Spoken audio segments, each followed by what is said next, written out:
Space, the final frontier. Well, okay, not really. All right, take two.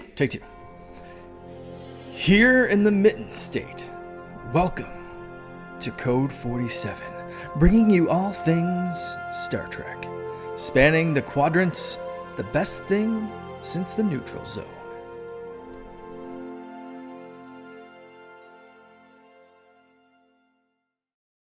We are back yet again on the Secret Friends Unite podcasting network with Code 47, your guide to Star Trek. This is episode 136. I am your humble servant, Trek Lord to West Michigan, Charlie Carden, here as always with my steady first officer, Lieutenant Commander in Starfleet International, Peter Stein. And he's working from the road. He's down in an undisclosed location in his runabout, doing the good work of Starfleet people everywhere. So, yeah, how are you today? Doing all right.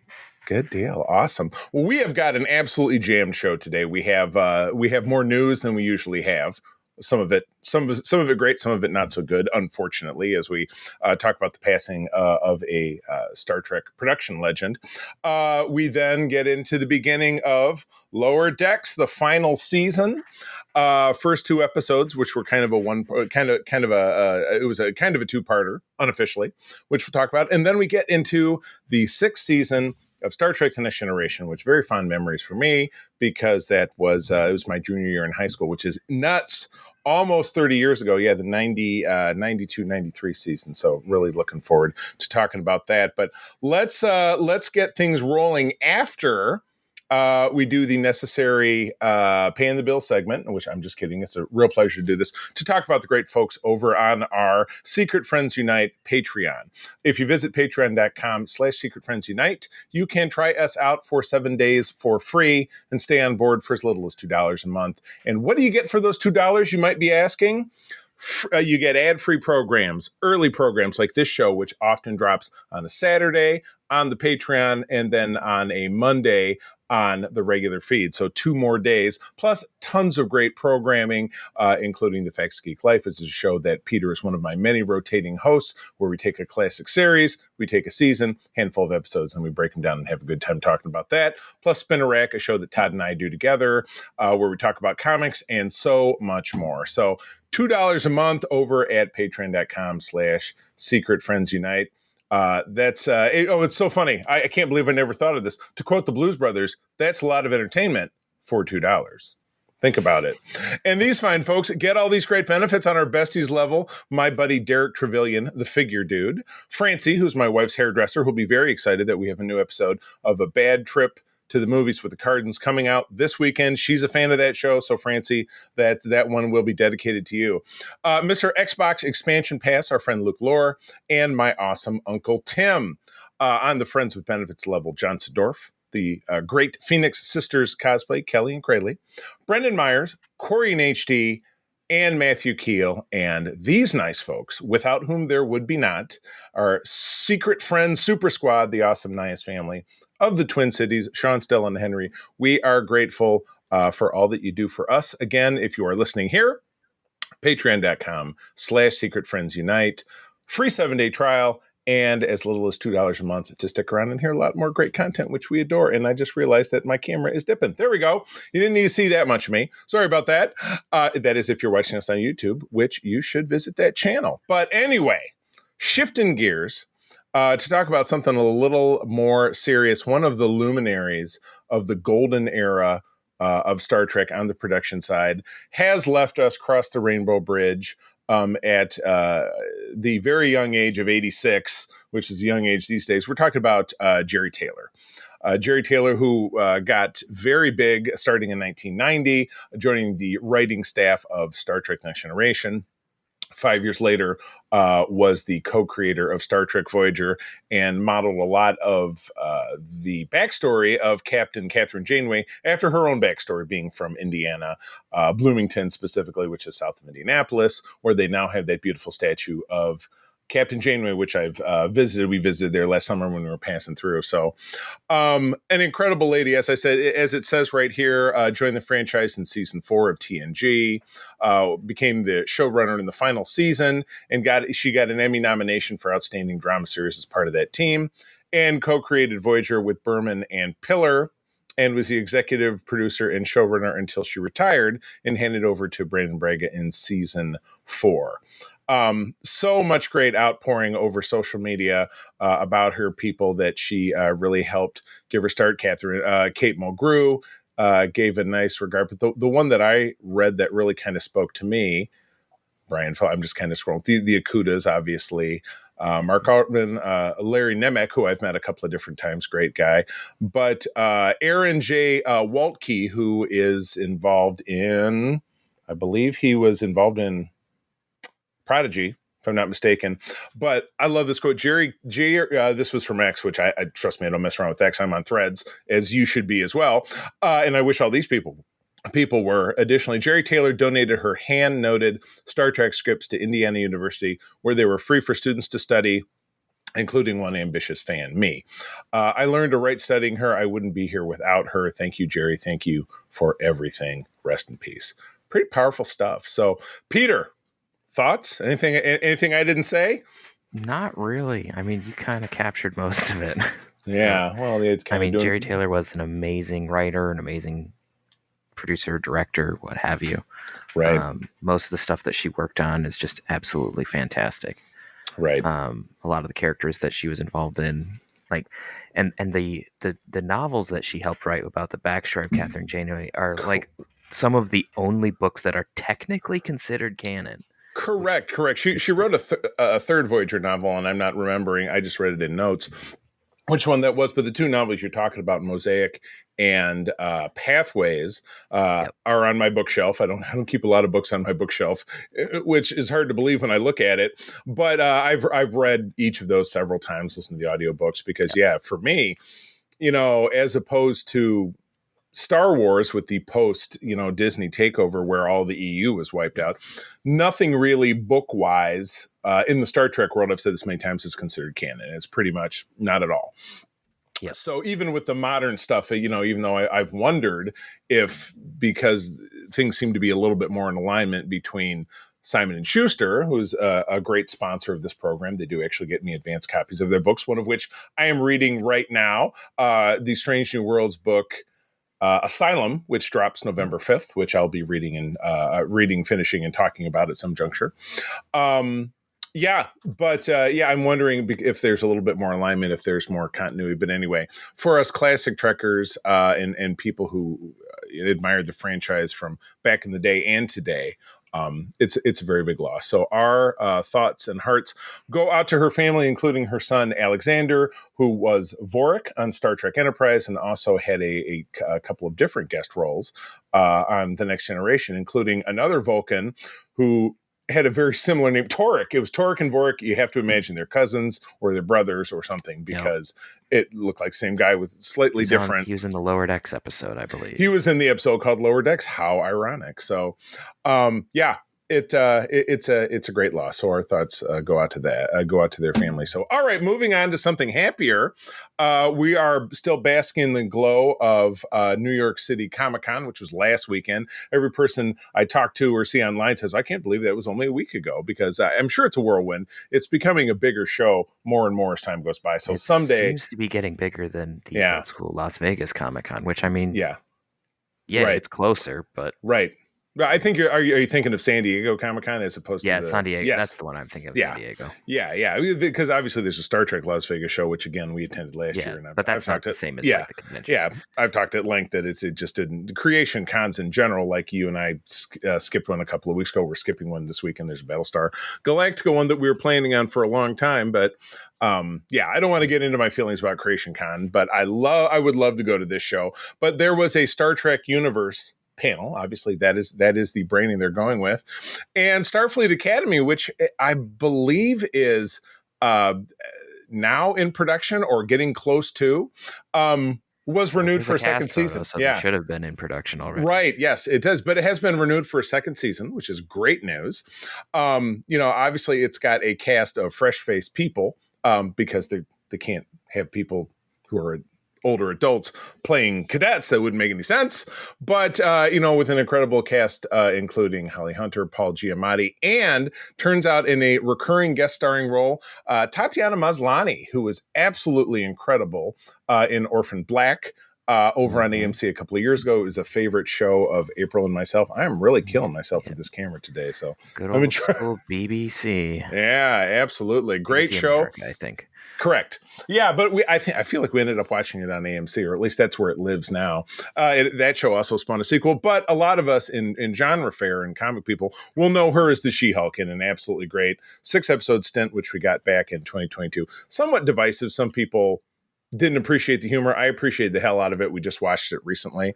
So I think that's incredibly exciting. We learned a few months ago that Robert Picardo will be returning as the Doctor, the EMH, the original version of himself. And Discovery stars Tig Notaro, Oded Fared, who's Admiral Vance, and Mary Wiseman, Sylvia Tilly. Not one of my favorite characters, but I'm excited about the other two.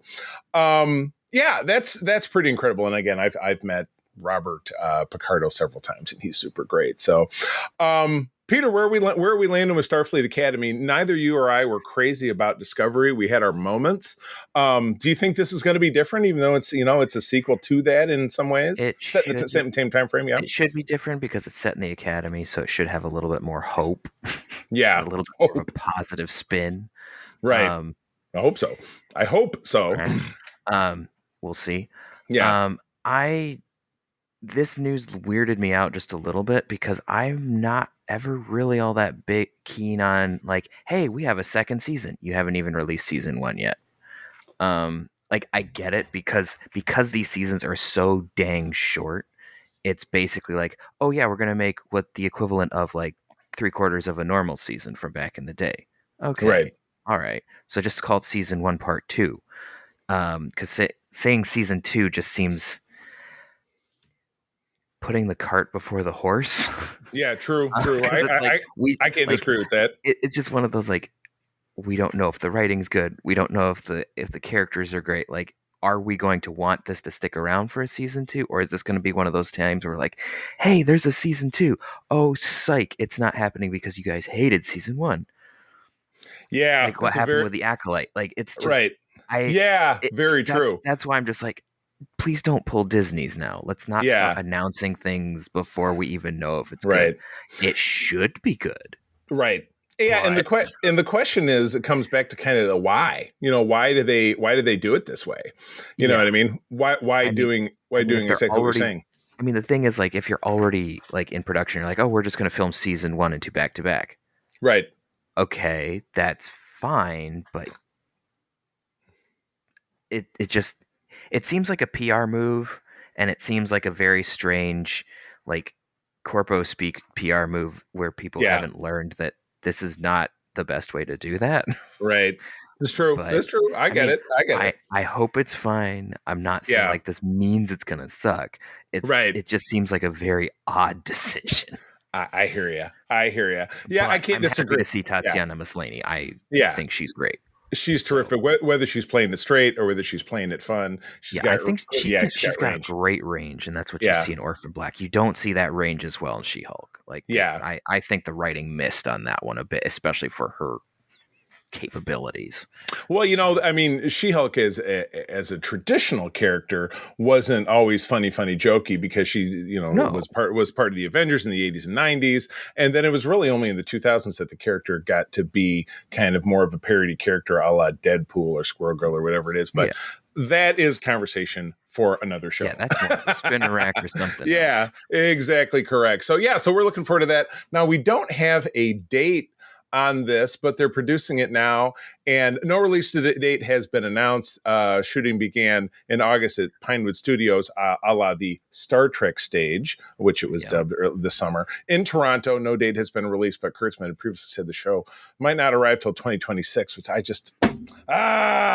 Again, we're announcing things way too early. Yeah, exactly. So there's going to be a second season of a show that won't be out for 18 months. Why can't we do like, back in the day where it's like you keep things as secret as you can, and it's like, surprise, we're getting something in a couple months. Right. Like, or a show comes... really hard to do that with social media and pictures and paparazzi and all that crap. But and tougher with the streaming model of the way everything works. Yeah. An effort for surprise would be nice. In terms, like, I understand keeping like stories and stuff secret, but like maybe even just not announcing something until like close to when it comes out. Yeah. Like, you can build hype, but sometimes surprise hype is better than the long build up. So they need now.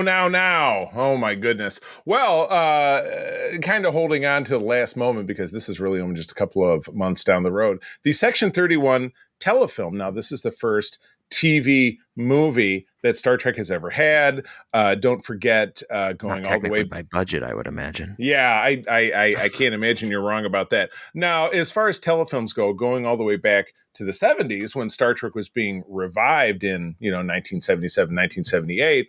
Star Trek Phase 2 was going to be a show. They had also considered TV movies at that time, like, here's An Adventure of the Enterprise, but it's only, 90 minutes long or whatever it is.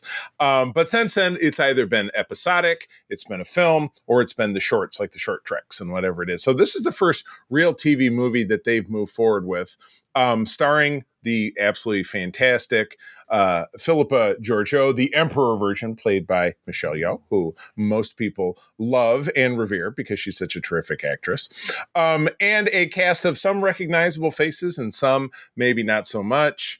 But we're believing it's set in the Lost Era, because one of the characters is Rachel Garrett, who is captain of the Enterprise 1701C, younger in this role than she is in that appearance in the classic TNG episode Yesterday's Enterprise.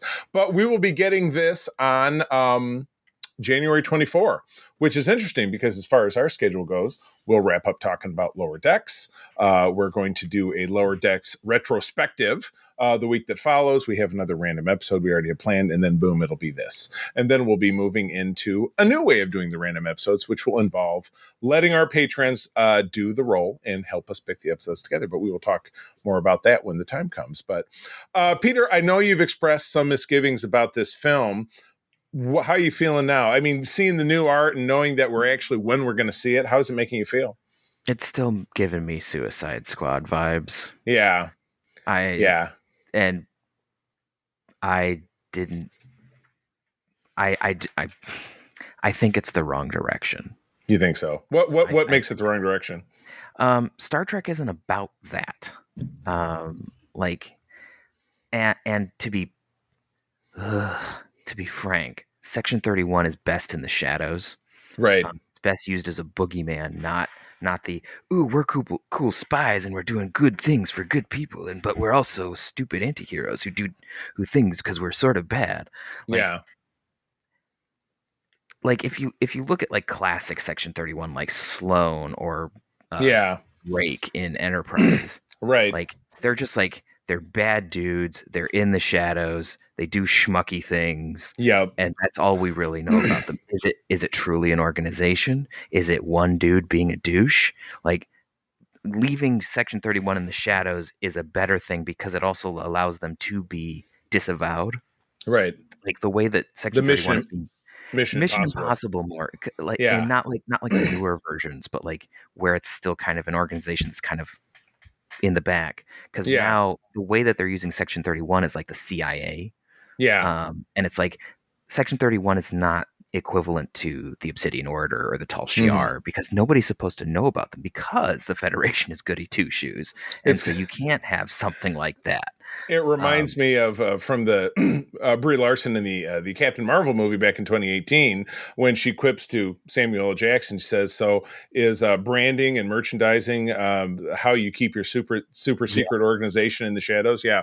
When she puts that hat on, I would counterpoint this to something I say very frequently about comics in the modern day when Oxford and I are talking about either in Spinner Rack or in Secret over on SFU.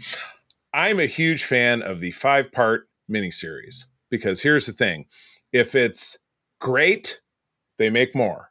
If it sucks, you've only invested 5 issues. So here's the thing with this. If it's great, they'll make more. And again, how they determine if it's great or not, I'm sure it has as much to do with the minutes streamed, which is true ratings versus social media buzz versus this versus that.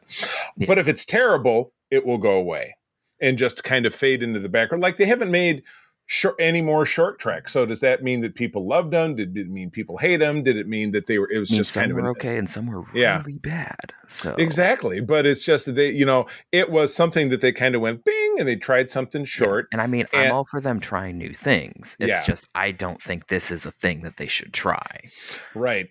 So I'm of a mind of it with you. I think it will come and I think that it will go. But I'm at least interested to see what they do. It would be great if we were blown away surprised and it was something great and different. I mean, who's to say? It maybe, but with all of the redesigns and everything, the problem being set in the movie era, because that's where we are. I mean, Lost era, it's still movie era technology. Right. Well, yeah, it's not TOS and it's not get TNG, like exactly. full redos of all of the stuff that we're going to see in that period. Right, and like they've done with Strange New Worlds, yeah. And as we know, I don't like redesigning things unless you have to. Right. So especially stuff that was made closer to the present because the like design TNG choices, TNG stuff or TOS films, movies. Yeah, exactly. Because the design choices and the production quality are high enough that you don't feel the need to generally. Like there's like upscaling or like giving a little bit more detail, but like don't redo the Monster Maroon, please don't. It terrifies me. Don't redesign the Excelsior. Like, just don't. Yeah, the most beloved of Star Trek costuming, the Monster Maroon, that's why I'm a little leery if we're getting close to Starfleet and we get redesigns of like some of the most iconic stuff in the films. It's like, that's not a good decision. I know. So we will be having what I'm sure is another very long episode when we talk about that. Probably mostly hear me complain. Yeah, following January 24. So hopefully you'll bear with us. I will certainly seek out a guest for that episode, to maybe somebody who loved it to try to offset. And I'm also going to try to snag a guest when we do our Lower Decks wrap up as well, because, if you really hate Peter and I's opinions, you're probably not listening anyway. But I think if we just inject a fresh voice here and there, it's probably not a bad thing. So, all right, well, we will find out about that in January. So, all right, well, let's move on to talking about the 5th and most likely final season, because all of the Save Lower Decks hashtags and people signing petitions, sorry, it's not going to save it. People, show's ending has as much to do with, because everything has to end, but has as much to do with, the people liking it and also about people, the people who make it simply moving on in their careers. You have a cast of people who have been, the whole career wants to do something else. Exactly. So, but anyway, we have 2 great episodes to talk about. I will admit, I usually watch both of these twice. I didn't get around to doing that this time. That's a shame on me. So, Peter, I might lean. I watched the first episode again just now and about the first 10 minutes of the second one. And I didn't prepare notes, so I'm going to be leaning more heavily on Peter, but certainly a lot of great memorable moments. So, Peter, would you like to kick us off talking about episode 1? Yeah, all right. We have episode 1, Dos Cerritos. So a spatial anomaly forces the Cerritos crew to face their own faces. Ha, very great. Ha, hee, hoo, hoo. You better believe it. So, yes, so we do get a great Trek Steady Eddie. We got a couple things. We got a great cold open, which we saw not that long ago. Yeah. It took us back to the days of the TNG episode, The Most Toys, which had come back to that a couple times. I know. Well, it's so great because it's so of the things in TNG that seem the most dated. That episode, like the costumes and overall kind of stuff, tends to draw back to the, it's the thing that seems the most early 90s. You know what I mean? Yeah. So yeah, you see, so we jump in and we see Tendi is still doing the pirate thing. She's got a pirate crew. She's disguised though, so for Yes, theoretically, for the first like 5 minutes, you don't know it's her because she's not green. Right, exactly. But she has a she does get in good with this pirate, with this collector guy who has the same weird little nose appendage that one of the friends of Kivas Fajo had in that episode. Yep. And you realize that she's still going out and pirating, but she's still a little bit more Starfleet in her pirating. She's not letting her crew kill people because they want to, because that's what pirates do. So that's our cold open.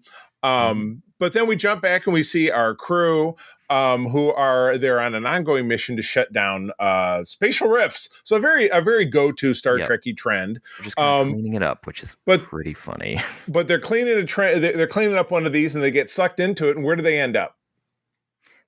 They end up in a parallel universe where they find a Cerritos that is under the command of Becky Mariner, Captain Becky Mariner, Becky Freeman. Yeah, exactly. Freeman. Yeah, right. Yeah. So they by her middle name. They ended up in an alternate reality that was marginally different than their own. And my favorite has a beard. Yeah, which is, you know what? That was a great reveal with Boimler having a beard because his beard was also purple. And my assumption was always that he dyed his hair purple. So does he dye? I don't know about you, but have dyeing a beard. Like in times that I've had a goatee, I tried to do it and it just looks kind of silly.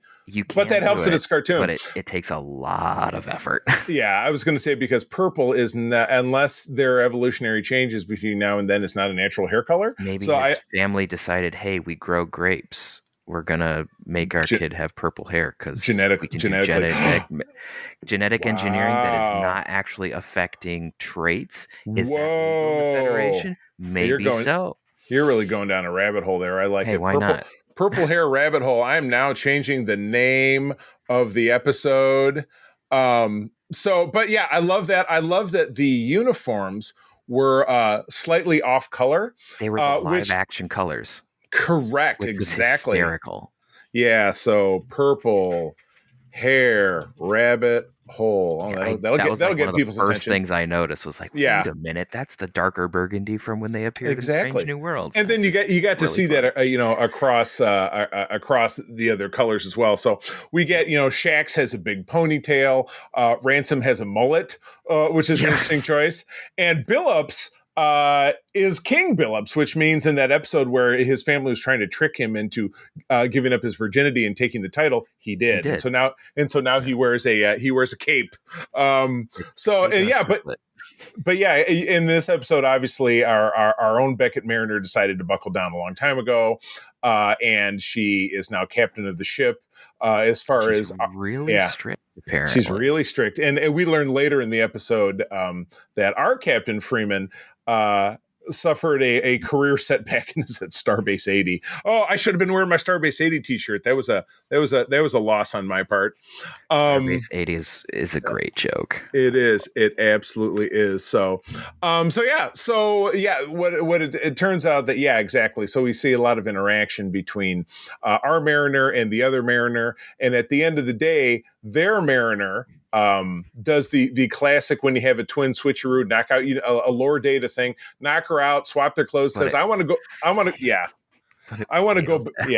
it failed. Yes, exactly. He says, I want to go back to being a goofball. So as the Cerritos is finally returning back home, there's things are going to prevail. A mild kerfuffle, where they finally get, she does the switcheroo back and the other Mariner ends up back on their ship, and then for assault, she obviously gets tossed in the brig. So that was pretty cool. And I'm trying to remember, because we kind of bleed into the next episode with Tendy's plot line, not necessarily. Tendy's bit is a little different. I just want to quickly mention Rutherford, because this is something that continues into the next episode. Rutherford is having a hard time that Tendy's gone. Right. And so you see him like overdoing things. He's not sleeping. Like you see like his uniform has like pit stains. Exactly. Changing. And he tries to learn from Otherford. Otherford, Also, yes. The who has, almost like, Borgified other version of Rutherford, who has like yes. completely replaced everything with cybernetics Right. because his Tendi left, and so he just decided to remove all of his emotions and everything, so he didn't have to deal with it. And our Rutherford is like, wait, that's not. I don't want to do that. That's bad. And then through Right. that, he helps Otherford rekindle friendships and everything, which I thought was Right. kind of just a nice little Yeah. side story. Oh, I But totally agree. Tendi, we go Yeah. back, and the thing that they end up looking for an old advanced Orion ship, so it's like a medical thing, and like they're all surprised. Oh, wait, there's Orion scientists. I think this is a reference to the Strange New Worlds episode. I Oh, think, gotcha. But because the ship looks very yeah, similar. also Hilariously, though, we do get, and this is a toss back to TAS, the oh original my animated series, god, I just Blue about died Orions. when they showed up on the Blue screen. Orions, or as they have dubbed themselves at the end of the episode, they're Azure, which is another word for blue, another shade of blue. But yeah, Orions. It's pronounced Orion, and why is yeah. Azure? Oh my God, so fun! So you do see, and that what a great riff on it. So TAS. The original animated series from the early 1970s. Gene Roddenberry, in retrospect, hated it, said it was non-canon. Various sources have kind of worked it back into canon, and then you see, Cannibalized into canon. It's cannibalized canon. That would be a great second choice, but I'm sticking with the blue hair or the purple hair. But yeah, this was a great leap in that direction. The blue and the green, so funny. The Orions, like the yellow eyeballs, the blue skin, the weird shaped heads, the really tacky spandex uniforms. Oh my God, it was so and like the really crappy guns. Like it was just really funny. They brought everything back, and you're just was so very 70s. If you haven't seen TAS, it's one of those like, okay, these guys are weird, but if you've seen TAS, it's one of those like you roll on the floor. I know like, this is so. And dumb. again, we've talked TAS on the show, but it was before Peter came along. Down the road, we're likely to revisit again. So as you continue to listen to our show, you'll get our perspective on it. As we, the purpose of the show is to talk about Star Trek episodes, and so there will come a time that episodes that we're going to start over again, and yeah, we'll be talking about all that stuff. So, but that gets us into the second episode. Quick wrap up on this one. This was a 10 out of 10 for me.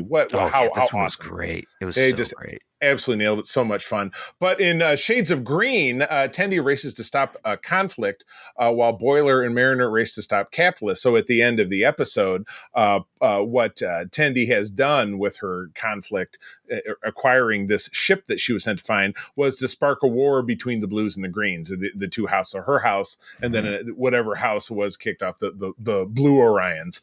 And so it's going to be settled with a solar sail race through an asteroid, which is also it's shades of the episode of Voyager where they participated in that race. A solar Prodigy sailor did one recently, not the solar sail, but they did a race. Yeah, the solar sail bit comes from DS9, the episode Explorers.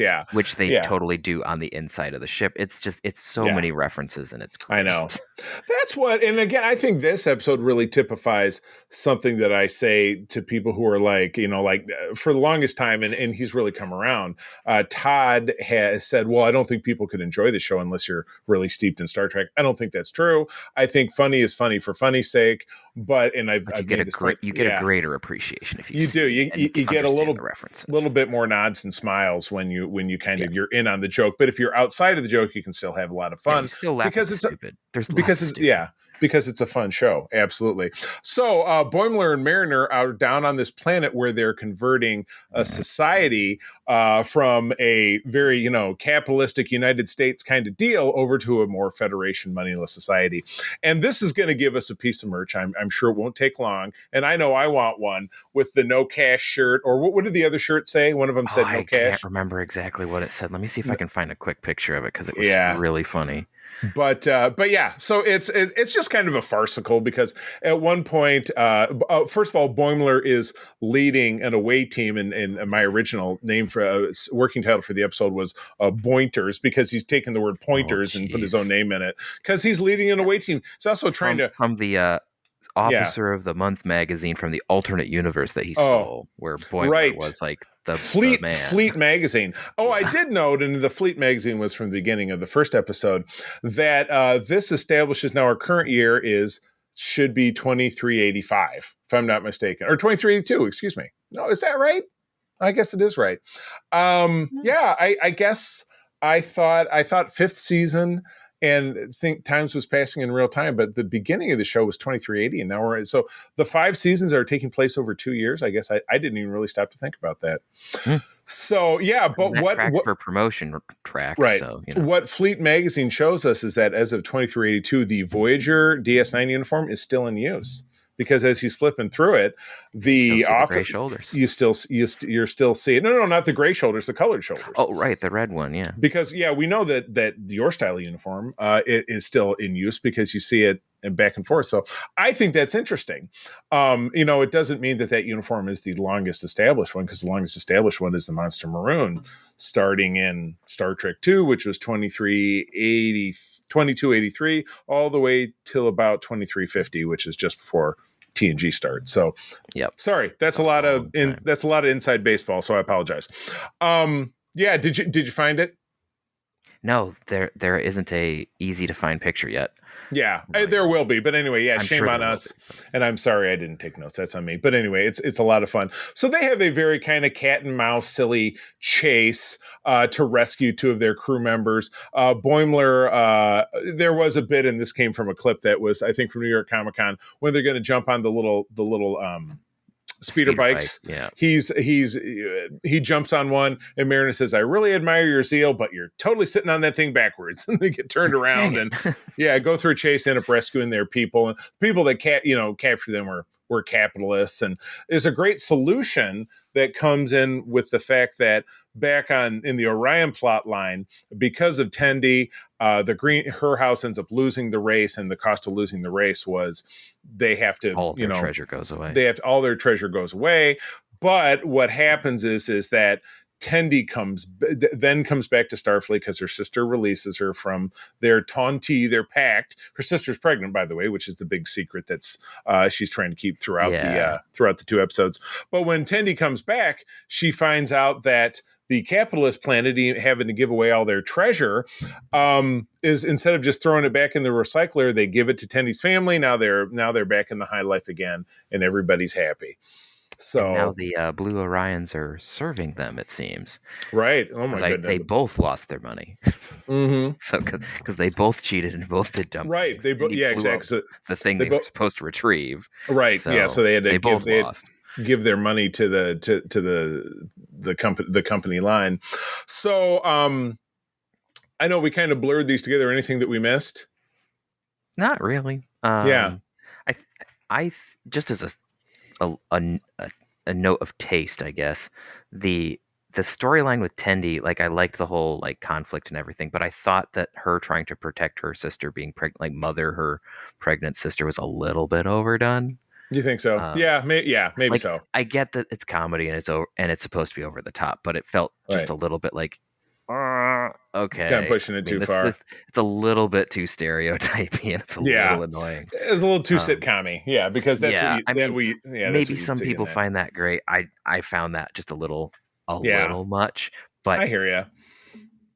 It's not that big of a deal, but it was it was one of those things that made me like this episode just a little bit less, because it was just like So that would drop your rating to like a 9 or a 9.5. Sounds like that's fair. It's still a great episode, but it was just one of those like and it was a good 2-parter, and it employed a classic strategy of you had one through line, and then you had a B and a like B.5 storyline of we what was also missed another storyline that I thought was absolutely amazing, which was not Majel.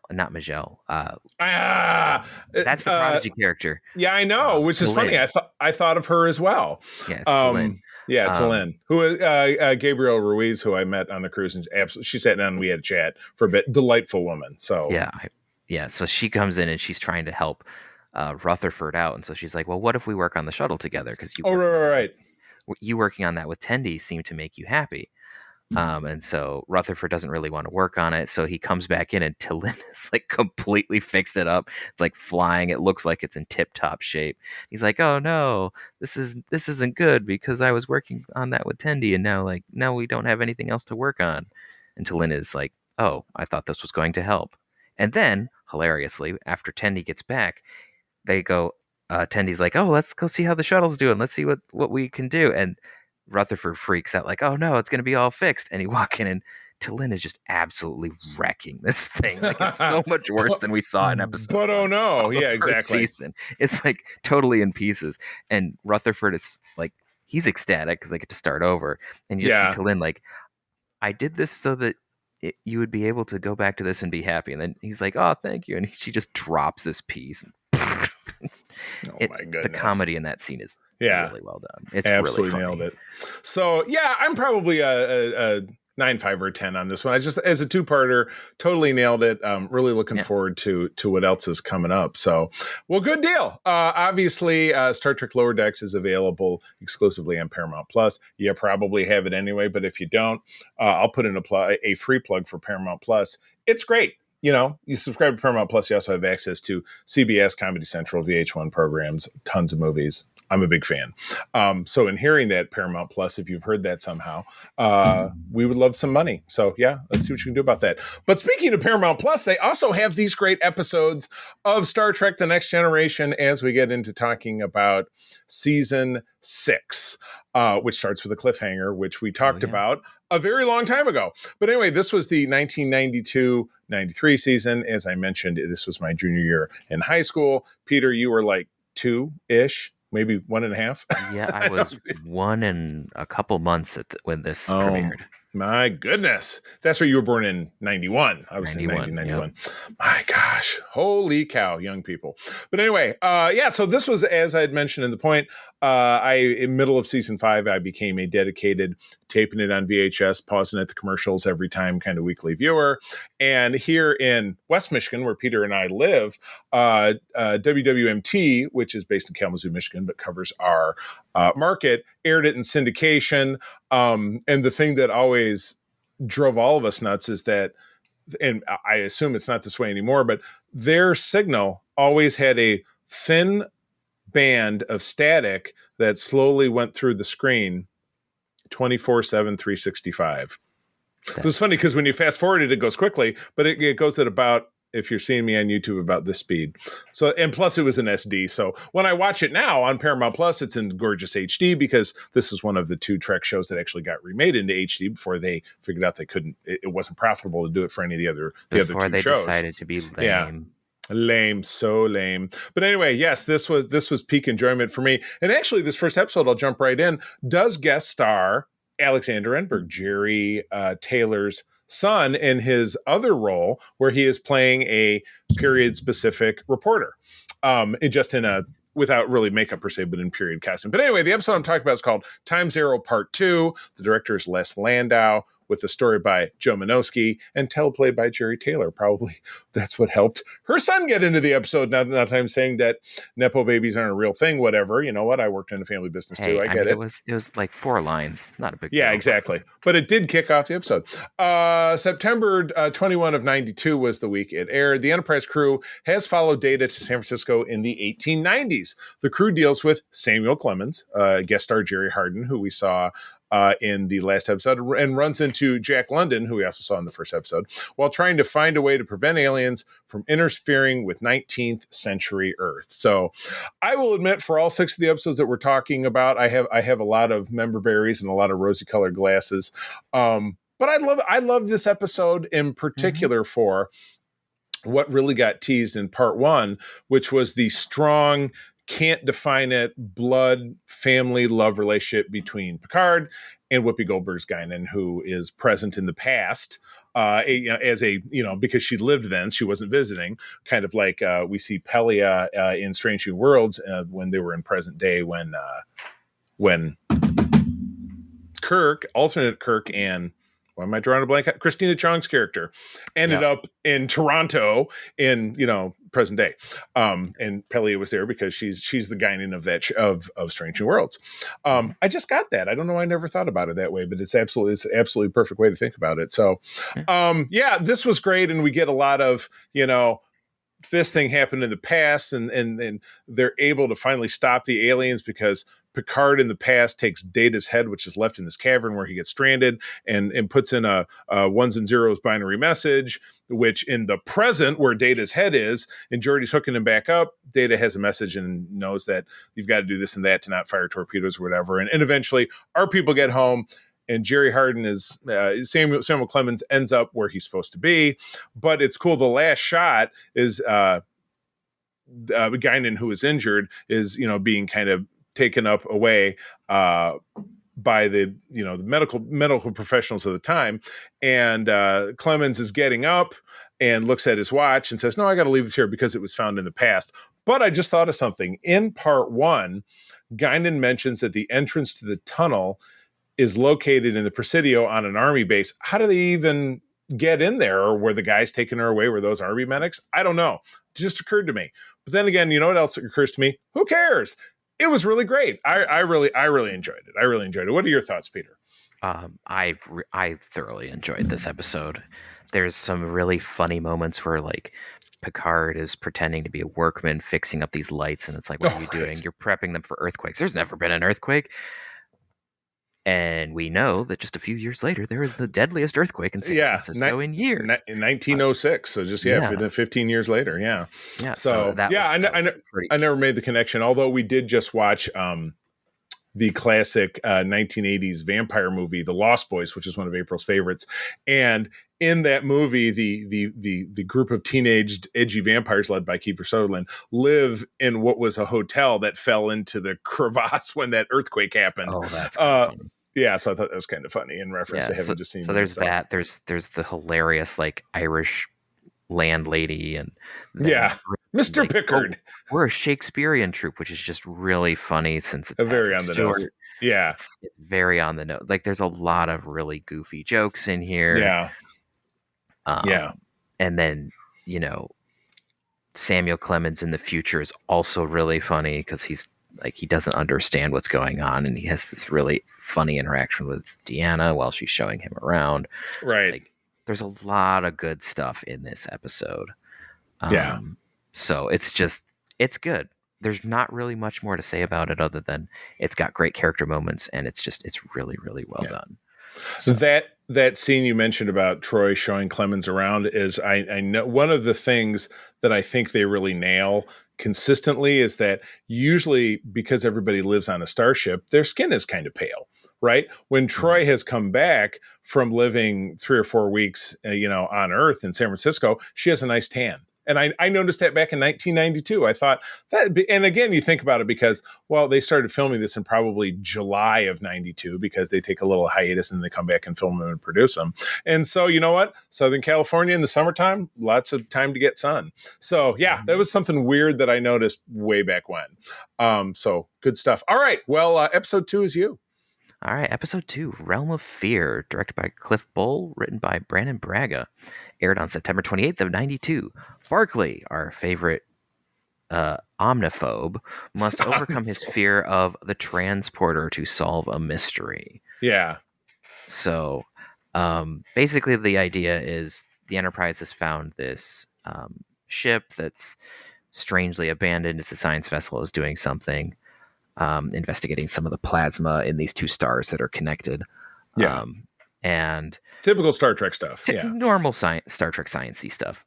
And Barclay sees something in the transporter beam and freaks out. This is like the first time that we see the transporter from someone's perspective. Right. Yeah. What it looks like. Really interesting. Kind of dissolving. Yeah. Yeah. So it's one of those like, does time pass for you in the transporter beam? Evidently so. Yeah. Right. So it's just kind of interesting that way. And we have this whole thing where Barclay is thinking he's going nuts. He thinks he has transporter psychosis. He keeps it to himself for a while, and then it's just he's freaking out, and so he can't.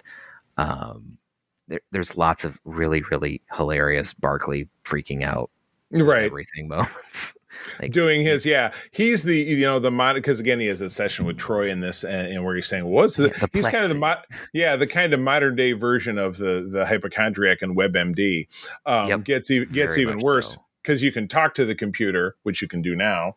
I just said the word He asked the computers. computer, "What are the symptoms of transporter psychosis?" And he's like, "I have all of those." I saw my Alexa dot light up when I said the C word. So because that's my,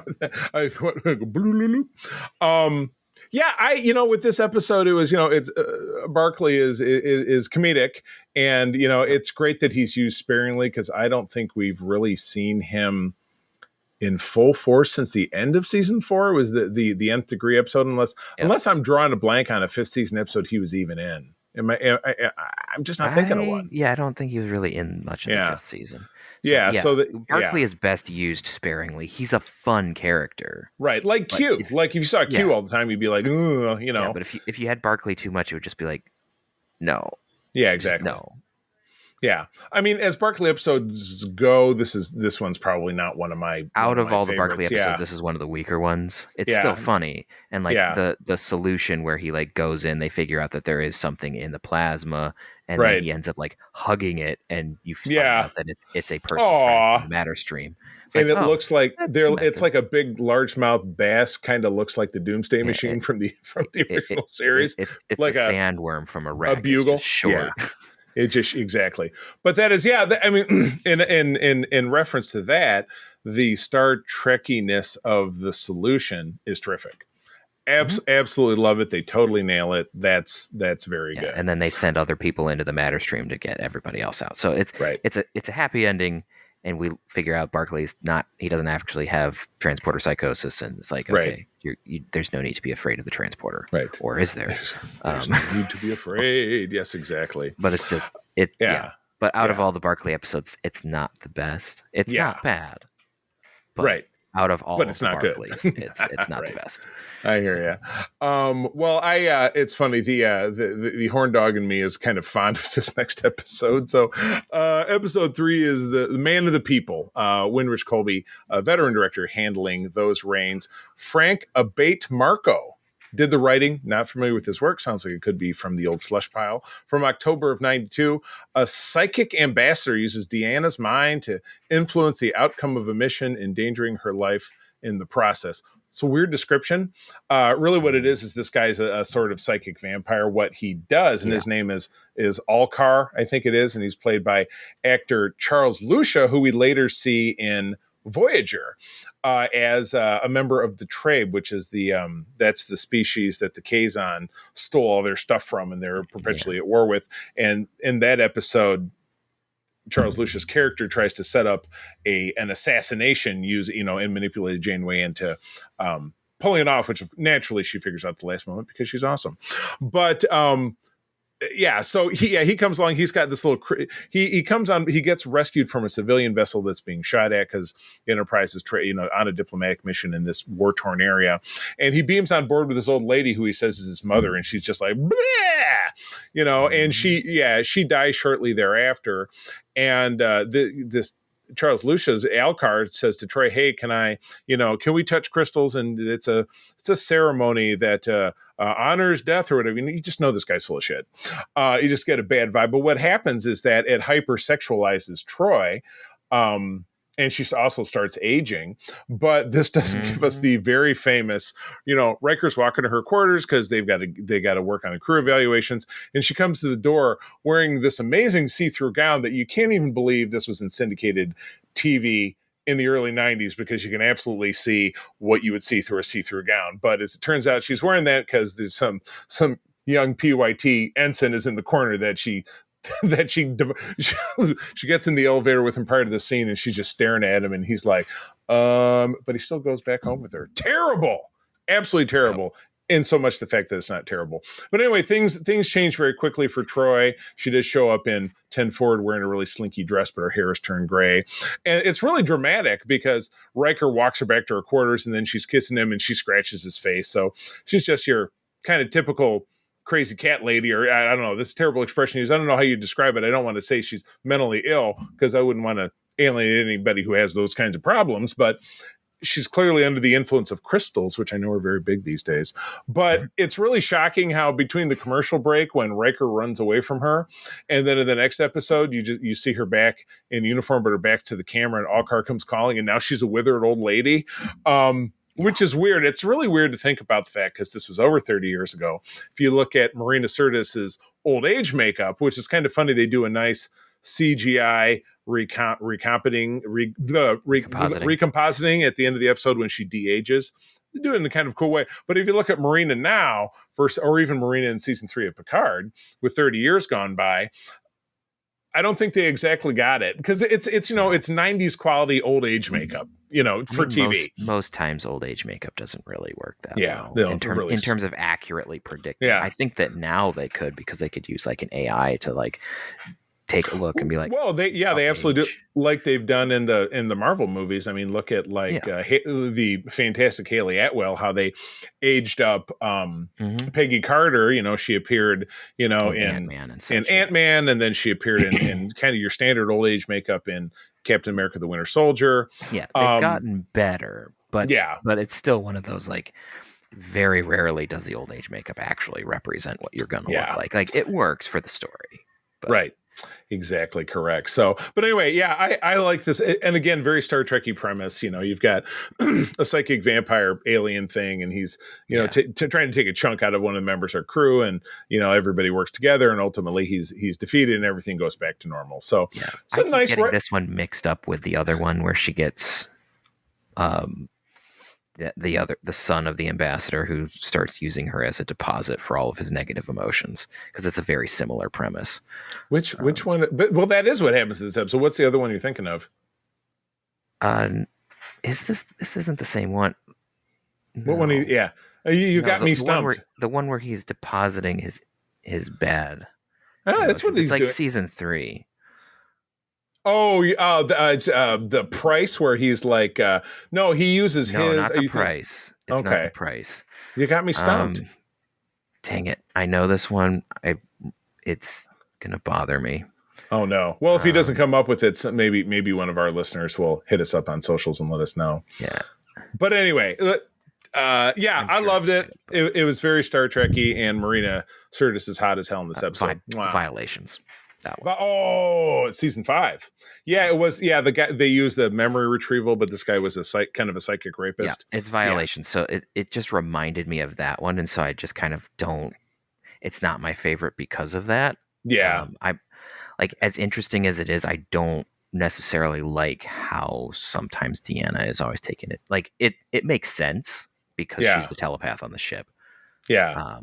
Empath technically, but it's like, how it's used in Nemesis isn't great, how it's used in Violations isn't great, and how it's used in here is so I'm not always these episodes aren't my favorite. It's good acting, it's great acting, totally, but they just aren't my favorite because of the content.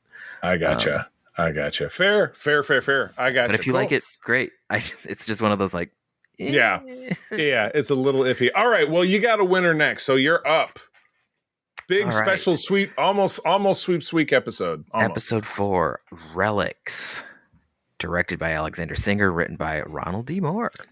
Aired on October 12th of 92. The Enterprise investigates a vessel that has crashed on the surface of a Dyson sphere 75 years ago. A pattern is found in the transporter buffer that turns out to be Montgomery Scott. He is released from the buffer, shenanigans ensue, and later they become... Geordi and he become the only ones to save the Enterprise. Guests are... love it. No surprise, James Doohan. No kidding, him. And he passed away. Did he pass away in the I think about early 2000s? Yeah, like so this 2004, 2005. About a decade before he passed. So, wow. This was the third appearance of a TOS actor in TNG. Obviously, we got the late DeForest Kelley. They did a cameo in the pilot, who was of normal age. We had the great Spock 2-parter in season 5, which of course he was at normal age for a Vulcan. Yeah. And then we had this. So this was a cheat because we got to see Scotty at basically the same age that he was when, and this did come out before, a couple years before Generation. So it's exactly. You sometimes have to go like, he looks a little younger than the canonical last time we see him, but it's fine. Correct. And one unavoidable, because this was 2 years before Generation, one unavoidable gaffe is that when Geordi and Riker and Worf beam onto the ship and then release him from the transporter, he says, well, I'm Commander Riker from the Enterprise. And Scotty goes, the Enterprise? I bet Jim Kirk got the old gal out of mothballs to save me herself. Well, Scotty was present when Kirk was lost to the Nexus in Star Trek Generations, but that hadn't been written yet. So, we'll just say it's transporter mind befuddlement. He had a stray neuron or lepton out of place. So you just gotta kind of let that one go. But yeah, Scotty immediately becomes, the grandpa of the Enterprise D. He's bugging everybody. He's telling that poor young ensign that story where he's like, these quarters are so big that you've given me. I remember the hotel room back when he's like, I got to get back to work, dude. So sorry. He's very polite. At least you appreciate that. But yeah, at one point he for real gets on Geordi's last nerve, talking shit and telling him how to do his job. Did you know your dilithium crystals are about to fray? It's like when he was like Grandpa Simpson.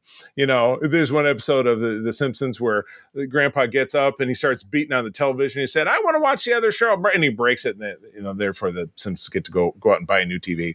But yeah, they could have gotten a new Enterprise if Scotty broke it. But yeah, great line was with, starship captains are like children. They want it done their way and they want it right away. And Scotty says the trick is to give them what they need. That's good parenting too. But that's why Scotty was such a miracle worker, as was pointed out in Star Trek 3 when Kirk says, "How long is it really going to take you?" Yeah, 3 hours. No. Yeah, exactly. An hour. Yeah, exactly. So compared to Unifications, which at the time I did, because I'm like, well, that was amazing and it was a 2-parter and it had a lot more scope than depth, where this was just kind of like a problem of the week. It's a bottle episode. Yeah, it was a bottle in essence, even though they did build the bridge of the Janolan, the little shuttle. The Janolan, by the way, the only Eagle Moss ship that I wanted that I never found when they canceled the line. Oh, it's around. I found it. Yeah, well, when next time you find it, let me know, because I want to add that. Because now Fan Home is starting the lineup again, and I am subscribed, which means I got to make some room on my shelf upstairs in the curio, which means you'll start seeing some of those down here. If you look up toynk.com, okay, or like a replacement for ThinkGeek.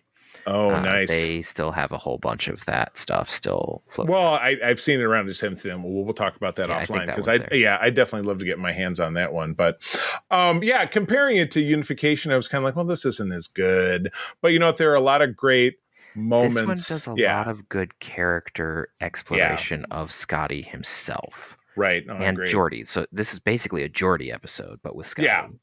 And so it's really good in that regard. But a rare Geordi episode where he doesn't find some way to screw things up with a woman, because those are or get tortured, because those are usual that's Geordi usually episodes. How it ends. It's not quite O'Brien must suffer levels, but it's close. Yeah, it's not far off. He's had plenty, but there's also it also brings in like a gag that shows up, I think, in Lower Decks and a couple other places, where it's like Data gives Scotty a drink, and it's like, what is it? It is green. Right, which of course came from an episode of TOS. With that, was it by any other name? You had those 3 aliens that grab the Enterprise, want to fly it to the center of the universe, but they find out that even though they're somewhat where Scotty susceptible, gets them drunk, to human cleavages. So he gets the one guy drunk, and Scotty says it is green. It is green. So it's a reference back to a TOS episode, which because we're in later TNG, that's okay to happen, because early TNG they wouldn't do it. Yeah, exactly. Did not want it, which also leads us to one of my favorite moments, where Scotty walks up to the holodeck. It's like, I want to see the bridge of the Enterprise, and he bumps his drink. Bumps his drink against the thing, like no bloody A, B, C, or D. And then it opens up, and as a side production note, the shot that we see of him entering the bridge is from. It's from a TOS episode where Kirk actually enters the bridge. I think it wasn't it the one with it was the planet that was. It's the one where he's on the overcrowded planet. Yeah, and they need something in his blood. Yeah, the name is escaping me. I'll bet it's in the show notes. I'm sure. But regardless, but yeah, so they did that. They didn't rebuild the bridge of the Enterprise. They used, it wasn't quite. They basically used green screen to get it to work, and this side of paradise. This side of paradise, yep.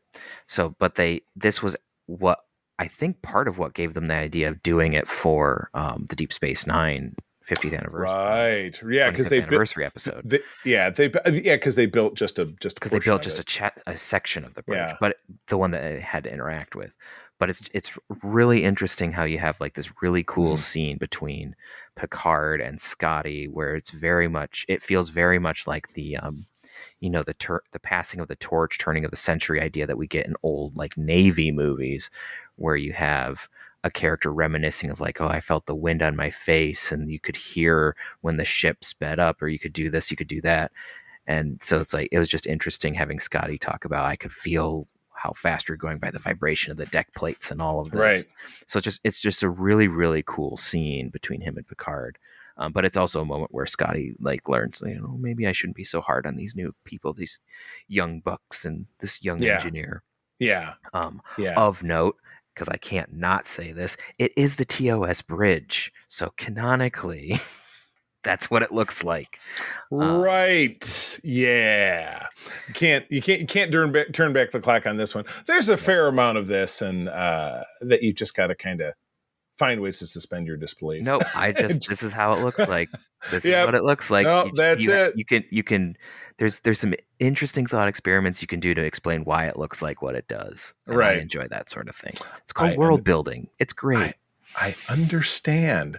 Good deal. So yes. All right. Well, let's move it on. Anyway, great episode. Very pivotal. Oh, it's a fantastic episode. It's good for ways because it's completely different than Unification. So comparing them, thinking about it more so is somewhat superfluous because it's not the same kind of message as the very heavy Unification. I understand that the Dyson Sphere part of it, which gets barely touched on here, does get revisited in a non-canonical novel, which I have not read, which I believe is just called Dyson Sphere. So I would be curious, again, listeners, if let's say you've read that book, hit us up on Peter's having a sneeze, but I'm glad he paused. Thank you very much. Hit us up on socials at Secret Friends Unite on Threads. Or over on our Discord. I'd love to hear what that book was like. All right, episode 5 is Schisms. Robert Weimer does the directing. A story by Jean-Louise Matthias and Ron Wilkerson, not names I necessarily recognize. Teleplay by Brandon Braga from October of 92. Several members of the crew are abducted and experimented on in their sleep, including Riker, Worf, LaForge, Data, and a woman who says, "Yes, it was cold. Yes, it was something." She has like 3 lines on the hallway. That one extra who is a civilian, which we don't often have a civilian character who lives on the Enterprise who's really involved in a lot of stuff besides like Guinan or Keiko.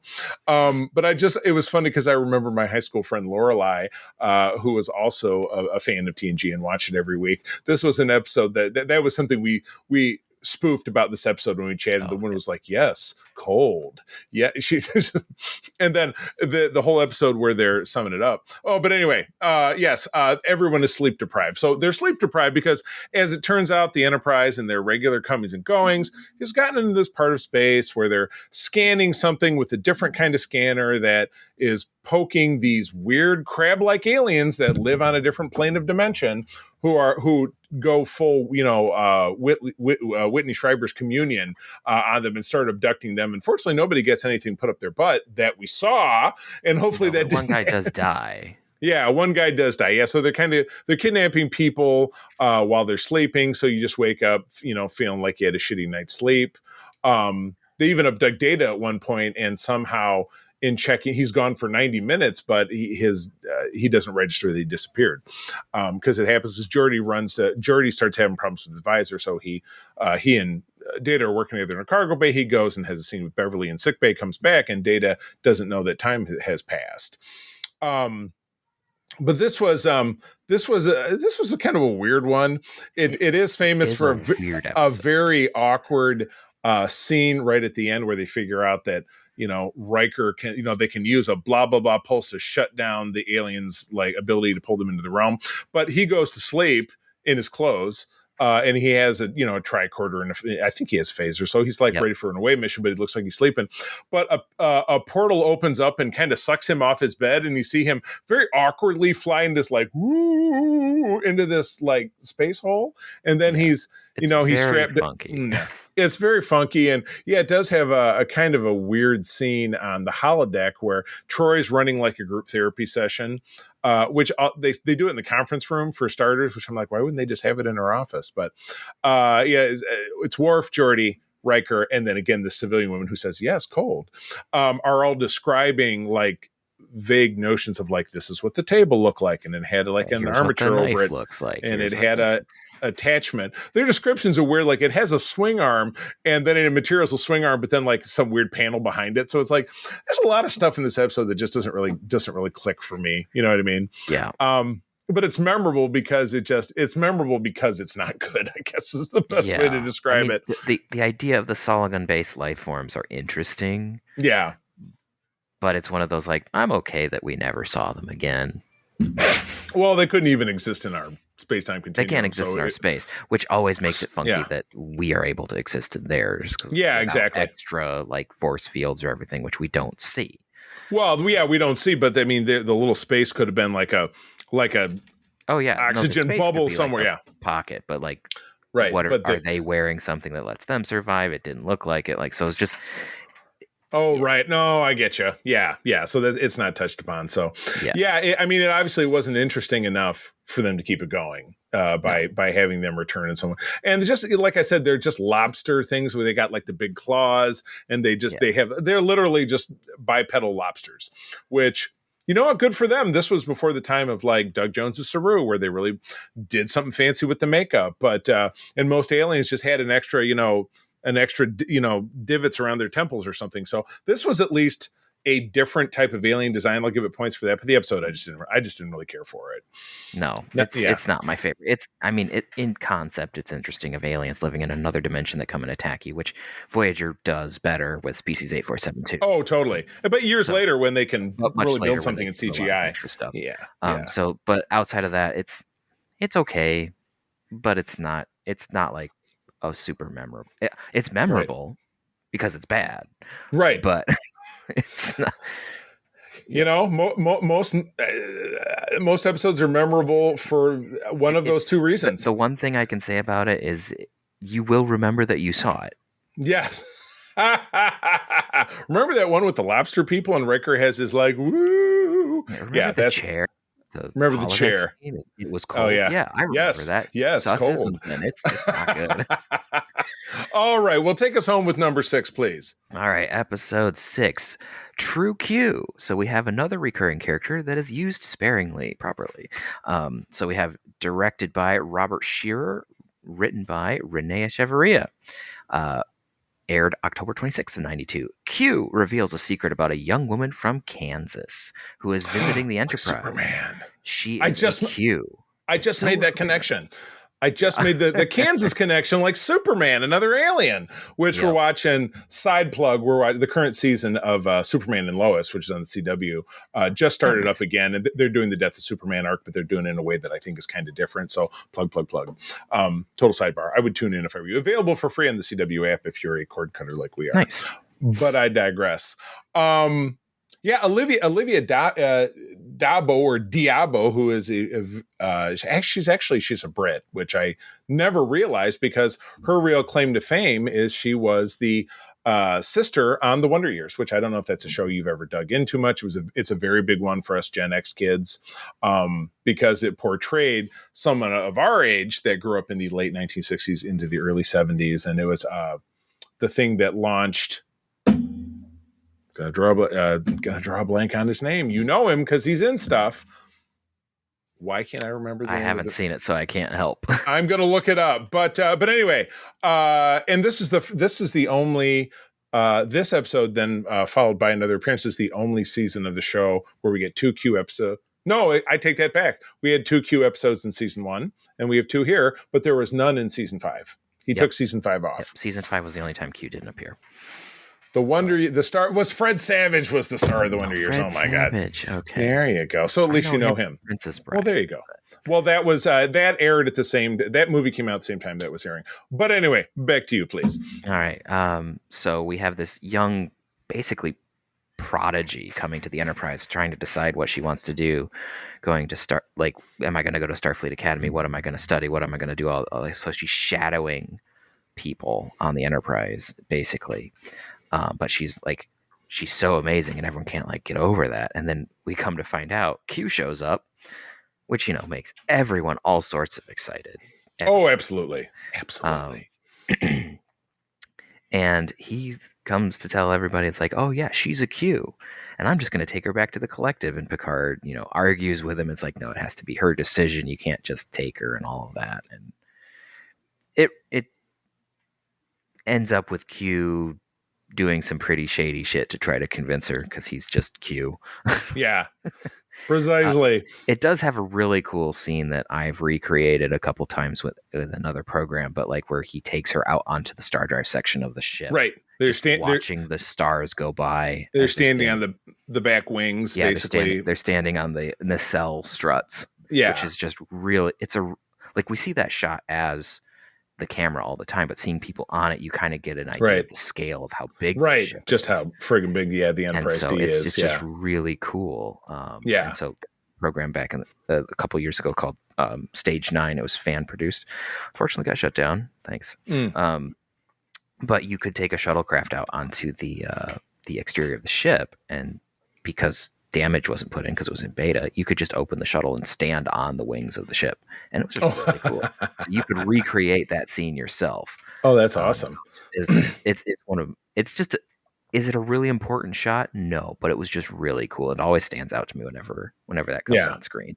Yeah. So awesome. Good deal. There was also a fun shot where Q is arguing with Dr. Crusher, and he just wipes his fingers, and she turns into an Irish setter barking at him. And then Amanda turns him back, and she says, "And you stay out of mine." So she never knew. And Q is like, I completely agree with you. That was great. Yeah, that was our classic Q being a turd, and it was And fantastic. I think he also remarks about her, if it's not this episode, it was definitely this episode, I think, because Crusher becomes more shrill with every passing year. He does say that. Yep.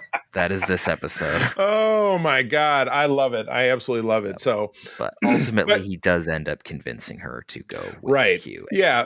Yeah, because our B story is Enterprise is affecting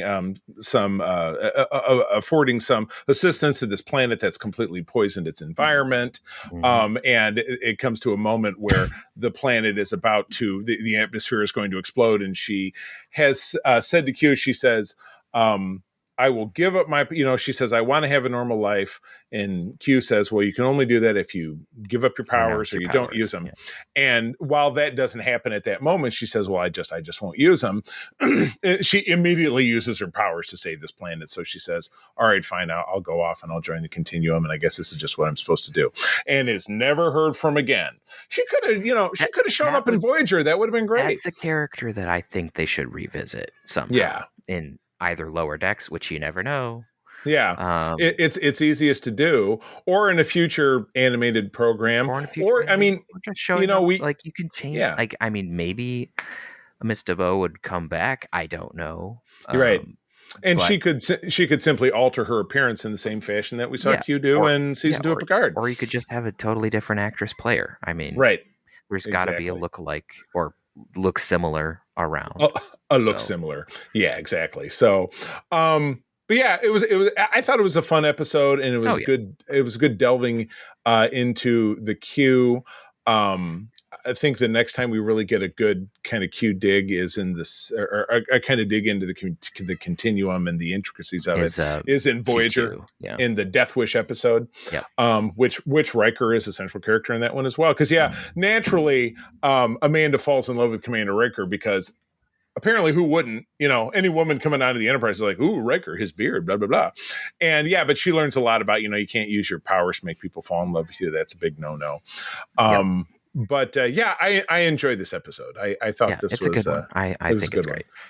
Absolutely. All right, let's do some quickie rankings. Let's go with the favorite and a least favorite of this crop. What's number one for you? Number one is probably going to be Relics. Yeah. I just love that episode. I'm with you. It's a classic. It fits into a lot of those, top 10, top 25 episodes of the series without a doubt. Probably top 10, I would say. Yeah, it's just a good episode. Yeah, it's good. It's fun. Good character moments for both the guest star, which is Jimmy Doohan as Scotty, and then for Geordi, and even really for Picard. Those are the three characters that really get some good hits, and the scenes that they do, those development moments, are just really well written. Absolutely. All right, what's a stinker for you? See, that's the problem. I know, because there's a couple of ones that I think kind of suck. There's a couple that I just don't like. I think I'm gonna go with Man of the People. Okay. Because I don't tend to like those kinds of stories. As dumb and weird as Sisms is, it's just like out there weird sci-fi weirdness. Yeah. Whereas Man of the People is just like a guy being a douchebag and destroying Tim's mind yet again, and I'm just like, It's kind of like Geordi getting tortured. You can't get tired of. It's another episode where it's like the O'Brien episodes where it's like, oh, let's torture O'Brien and it's like make him it's think well he was acted, in jail. it's well or done, but I just it's not my favorite. That's fair.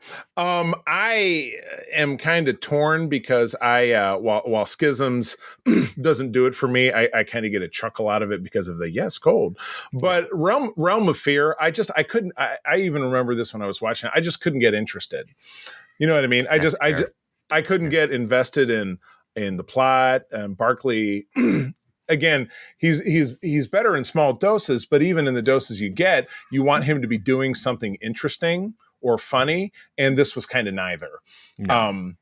So that's kind of where he wasn't that doing lands. things that were zany enough. This was like psychotic. Yeah, it was like, oh, I'm having a bit of a problem and blah, blah, blah. So this and that.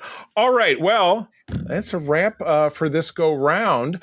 A couple of notes, housekeeping before we leave. The mailbag is again opened up at Secret Friends Unite. At gmail.com. Tell us what you think about this episode. Answer the questions of any things that we're like, what about? I can't remember. Drop us a line. That is unless, of course, you're already on our Discord. But yeah, drop us a note over at the mailbag, and we will potentially read that on the show. We haven't got one in a while, so it'd be very exciting to get one. Again, that's Secret Friends Unite at gmail.com. And as mentioned, our Discord is where all of the chat is happening. It's where you're going to find news. That's where you can jump in to talk about the thing that you're enjoying most in the geek world. Secret Friends Unite over on Discord. Find us there. Peter, where do people find you? You can find me around the interwebs at Petrus Aquinas. I'm not terribly active, but if you poke me, I might say something. You can find me primarily on the Discords of both Grand Petoskey, United Trekkers of Michigan, and Secret Friends Unite. Again, I'm not all over the place, but I'm there. He's there.